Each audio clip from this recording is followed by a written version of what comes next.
What is up, heroes? This is MidniteZer0 and welcome back to Heat of the Week. This is going to be for week 11, and I want to start off by saying I'm sorry there wasn't a Heat of the Week last week. Honestly, there just wasn't a lot of heat. That's just kind of what it came down to. Sometimes there's like, meager heat. It's a pretty chill week.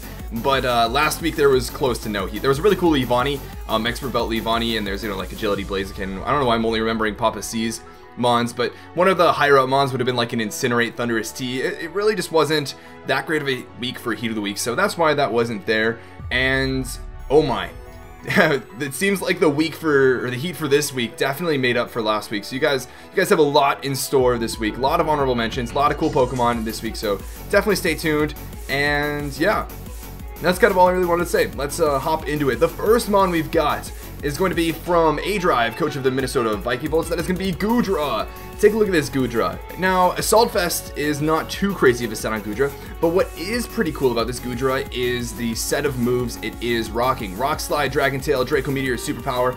I'm not 100% sure on why the EV spread is the way it is. That said, it looks incredibly tailored to do very specific things.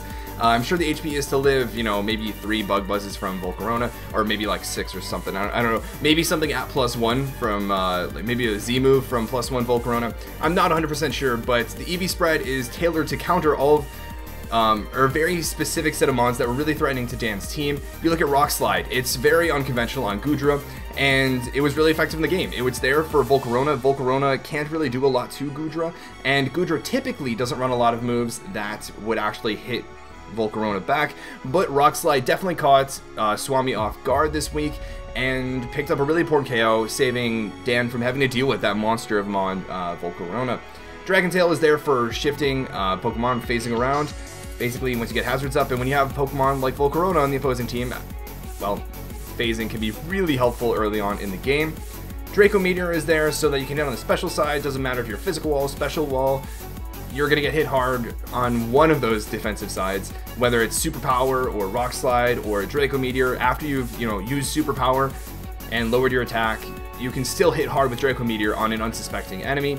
And Superpower in particular was there for Tyranitar, which can otherwise tank Goodra's special hits really, really well. So again, this was very counter Goodra. It was built to live hits and counter very specific mons that pose a threat to Dan's team, and it did just that. So that's why this is going to be making Heat of the Week.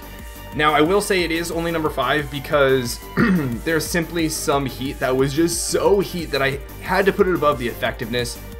And again, I do just want to stress that this is about enjoying the heat of each week, so please do that with me. And also, sorry, I'm a little under the weather, a little sleep deprived, and for the sake of time, that's why you won't see highlight clips this week, but they'll be back next week, don't worry. Anyways, next up, we have Primeape from Kyle W., the assistant coach of the Miami Dolphins. Now, when you look at Kyle's team, you see Sun. Well, you don't actually, but that's what we saw in week 11. It's a very rain-centric team, but for some reason, and there is good reason, I talked with the coach, or the assistant coach, a little bit afterwards, to be running Sun. First of all, the lack of expectation for it, and prep for maybe the opposite even, but also, Fire is really good to have against, a potential Mega Scizor.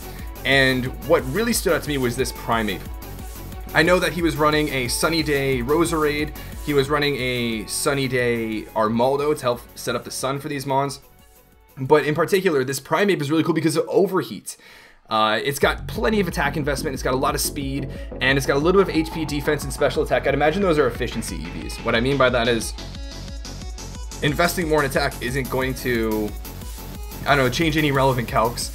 Investing in, HP, 1 EV might make 1 2 KO into a 3 KO, and same goes for something like special attack. It might boost the minimum roll on like an overheat by like, 1% or something like that. So it'd be like kind of like efficient EV spread, but I'm not 100% sure why the Focus Sash is. I'd imagine it's to potentially counter a Scizor that has already set up, it's already at +2, maybe even +4, and you can come in on this and go for Overheat, not fearing to die from like the Bullet Punch.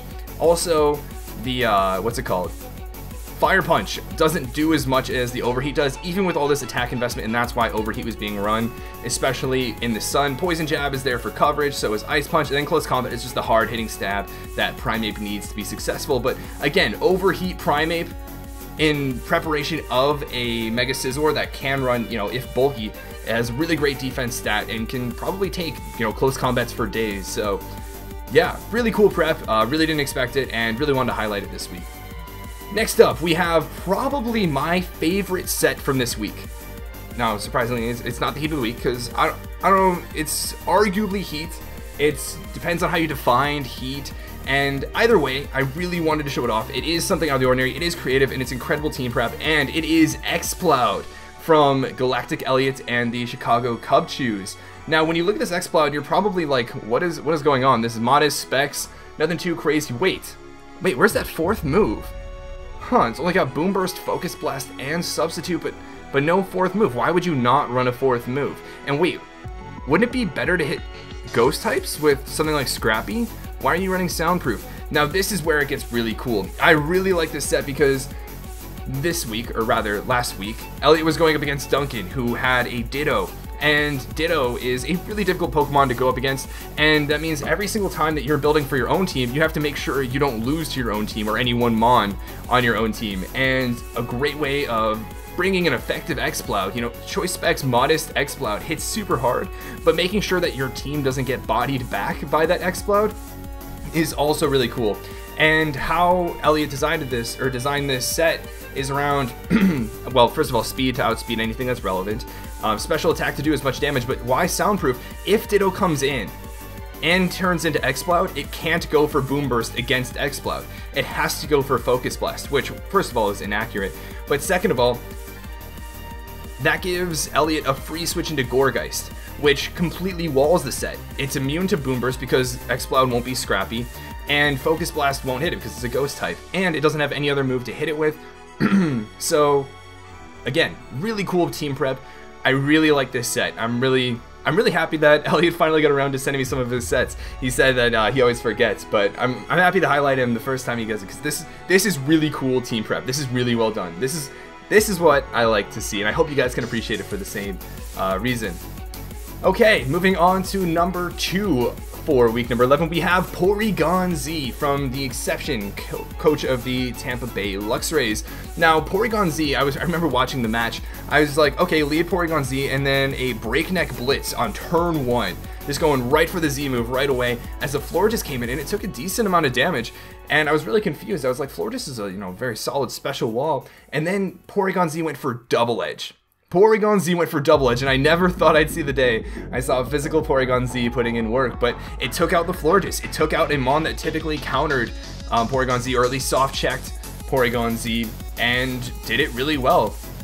I would have never expected physical, but I talked with the Exception a little bit afterwards. The speed is, you know, you're going to hear this every time. Speed is to outspeed relevant Mons. Attack is for, you know, maximum attack. HP is just to live hits. If you have extra EVs, they almost always end up in HP just for, you know, the extra little bit of bulk. And it's also helpful for potential recoil from something like Double Edge. Now, the Aerial Ace is there for Chestnut, which 2 KOs it at +1. The Double Edge is, you know, stab, and it's really cool. What's really neat, though, is why this set even exists is because people started prepping for Porygon-Z, at least according to the Exception and his assistant coaches, by EVing their Mons so that Porygon-Z would get an attack boost instead of a special attack boost. So, anticipating something like this, Porygon-Z has base 85, I think, attack, so not anything, not a pushover by any means, but after an attack boost with Stab Double Edge, a really hard hitting move, that's definitely a force to be reckoned. So, really cool team prep, really neat strategy, and I'm glad it came to fruition. I don't know how big of an impact it had on the match, but it was really cool and it did a cool thing. Thunderbolt, though, is still really strong for Blastoise and Tornadus, and Trick Room is a good countermeasure if Pum had brought webs. I believe that was Pum. Yeah, I think it was Pum. Brought webs. So, yeah, really cool Porygon-Z set. Really excited to see it and really excited to hear more about it. And now, before we get into the Heat of the Week, as we do every week, I do want to give a shout out to some really cool sets that didn't quite make the cut. But I still wanted to, of course, shout out, let you know, and give you guys the in on, so that if you didn't see every match from last week, definitely go check it out. See these Mons put in work. So yeah, the first one is going to be All Out Pummeling Kartana from Lindo. So, where do I start with All Out Pummeling Kartana? Honestly, I don't think it's that heat. I don't think it's like super heat, but actually, now that I think about it, No, never mind. Pummeling, although Pummeling Kartana is not super heat, right? I know that it is a relatively standard OU set. Of course, non-stab, Z moves are always pretty cool, but this Kartana put in so much work, getting a huge sweep at the end to win the game for Lindo after things looked relatively grim. So I highly encourage you checking that out. The next one I want to talk about is Sub-Zero Slammer Jirachi, which again is really cool non-stab Z moves, especially something like Sub-Zero Slammer off of an Icy Wind from Jirachi is really cool. That said, it is the second time I believe we've seen that, so didn't really want to throw it on the list given it's somewhat repetitive, kind of like Super Fang Mew now, which the first time around was really cool, but now it's kind of grown to be more of a norm, right? And yeah, so next up we have Barbarical from A-Drive. I want to give a shout out to this mon because the coverage is really cool. First of all, using Frustration over something like, I don't know, Rock Slide, I think, is that what it typically runs for coverage? It's got Razor Shell, Shell Smash, and I forget what the other coverage move is, Brick Break maybe? But, and it also ran Taunt, which is really cool because it prevents opposing setup mons from setting up alongside it, and it was a really good strategy in my opinion on A-Drive's part, and I really like Barbarical even just coming to the battlefield with a really solid purpose in mind, so that was pretty cool. Big Pong Gaming brought a Corkscrew Crash Tornadus T, which is pretty heat in and of itself. That said, the purpose was more so for the accuracy than the kind of necessary damage to hard counter a Pokemon. So it was pretty cool, but again, it also didn't really come to fruition. Then we also have a Mismagus from the Choice Specs with Z Memento, Taunt, T-Wave, and Mystical Fire, which is a really interesting set, really solid support set. It did get to go for the Z Memento. That said, it didn't really have, in my opinion at least, too huge of an impact. And again, it didn't really get to show what's the most heat part of the set, so that's why that's that. Next up, and again, sorry, I know there are a lot of heat this week, Next up, we have a Skill Swap, Explosion, Rocks, and Taunt lead Azelf. And you might be saying, as people in the NPA chat did, wait, isn't that standard on that one Bird Spam team from Gen 6? And technically, yes it is, but it is pretty cool in a league format where it hasn't been used as this sort of a lead, and it's built specifically in anticipation of Espeon, which I think is neat, and especially for someone who maybe wasn't thinking, oh, these are templates of Azelfs I could use from the past, and came up with this on their own is also a really cool feat. So good stuff to Chris Cobain for that. And next up, as I mentioned earlier, we have a Sunny Day Solar Beam Roserade from Kyle W., the assistant coach of the Miami Dawn fans.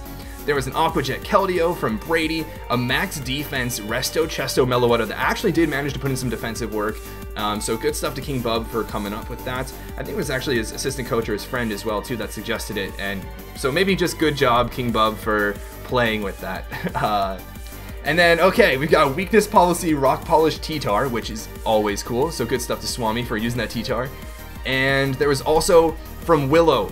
Oh my goodness, from Willow. I wanted to include Professor Willow's mon so badly. This is what was so difficult. I had such a internal struggle between effectiveness and just straight up heat. He had a Rest Talk Flame Plate Torkoal with Fire Blast Lava Plume and Rest in Sleep Talk. How cool is that? An offensive Torkoal with Rest Talk, and I don't know, it was definitely heat.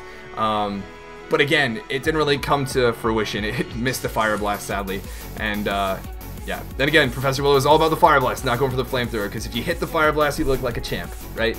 Anyways, next mon is going to be Loma Mola, also from Professor Willow. It had an Icium Z Blizzard, so Sub-Zero Slammer with Healing Wish, and again, it didn't really get to go for that Sub-Zero Slammer, but if it did, that would have been super cool. And next up, again, there are only 4 or 5 more, guys. I promise, bear with me, but I do want to give a shout out to all these mons, because again, there was so much cool stuff this week. Anyways, there was a Mirror Coat Assault Vest Blastoise from Papa C, which took a Specs Thunderbolt from Tapu Koko and knocked it out, which is really cool in and of itself. That said, I do agree with some of the people in the NPA that said, you know, insert Bulky Water plus AV and Mirror Coat and kind of use that to counter a mon that typically hits it really hard. It's not super heat to me, but it is still a really cool set, and I'm glad it came to fruition like you intended to see, so good stuff for that. Big Palm Gaming also brought Subsalic Belly Drum Chestnut, which I believe is it's not a very common set, but it is considered one of the Smogon standards, which is why I wasn't super keen on it being heat. But if it did maybe pull off a sweep, then it would have been really cool. So, and it was close. It was close, but it didn't quite make the cut. Next up, we have Tailwind Scyther from Swami. You got a bulky Scyther with Tailwind to help support the team, which is really neat. And then we have an Icium-Z Tornadus T from Kyle W. Again, on this Sun team. So that is the end of all the honorable mentions. Sorry that was a long list, but also good stuff to the coaches this week. I mean, you don't have to bring heat to be a good coach or to be successful even, but it is really cool and it's really fun for me in particular and a lot of the viewers, I'd imagine too, to see all those neat mons. But regardless, I've kept you guys waiting long enough. I'm sorry, except I'm not kind of sorry. You guys should know about all this heat, but we'll get into the final mon. The heat of the week for week number 11 is going to be Reuniclus from the New Orleans Pelipers, coached by Pokemon. And why is this Reuniclus here? Well, it is pretty solidly heat. Assault Vest and, you know, the EV spread, in my opinion, I'm not too big a fan of, aren't super heat. But the move set, the move composition, and how it was used in the match were pretty heat in and of themselves. I really like, you know, Calm, Assault Vest, Reuniclus in general. It's really bulky. Again, I don't think this EV spread is probably the best for this particular moveset, but, you know, of course, I'll leave that up to John. But the moveset is really cool. Thunder! Rocking straight up Thunder, not Thunderbolt, and Knockoff. Those two moves are not standard, very far from standard on Reuniclus. Future Sight in and of itself, I also don't think is super standard on Reuniclus. I like Future Sight as well because it isn't very easy to use in my opinion, or at least use well, and for that reason it doesn't show up a lot. And then Psychic as a typical coverage. Why is this Pokemon the heat of the week? It is pretty heat in and of itself, but it also put in arguably some of the most work. It managed to land a Thunder on Volcanion, which got a ton of damage off, but also paralyzed it. Obviously, I'm not giving too much credit to Pokemon for the paralysis, but it did help out, and that's, you know, it came to fruition, that Thunder. That's why it was there. Knockoff, it got to get a knockoff on Frostlass, which, you know, of course, hit it super effectively, and was there to kind of, what's the word? I don't know, annoy, I guess, annoy the opposing team by just getting rid of leftovers, getting rid of items that really help Reuniclus potentially get a lot of damage in later in the game. Reuniclus forced a lot of switches, and by going for Future Sight, it picked up 2 kills, so getting big damage off on some big threats to John's team, really helping pave the way for the rest of his team, really forcing Goffies to think about his entire team as he was switching around and such. And then Psychic, of course, was for if he wanted to hit something as hard as he could in front of him. But again, Future Sight was really cool, and I think it was expertly played, it was really effective in the match, and it was a relatively heat set. So good stuff to Pokemon from the New Orleans Pelipers for this Reuniclus and for making heat of the week. Again, I want to say this is fun. This is enjoying, appreciating heat each week. So let me know what you guys thought. What do you guys think are some of the most heat sets from this past week? Are there any really cool sets that I mentioned that you didn't see and are going to go back and watch? If you could reorder things, would you reorder them differently? And if there was something I missed, let me know too. I think I got it all. A lot of the coaches let me know their stuff this week, which was really helpful. So thank you to the coaches for really helping out with supporting the series this week in particular. And I hope you guys are excited for next week. But until then, this is MidniteZer0, and this mission is complete.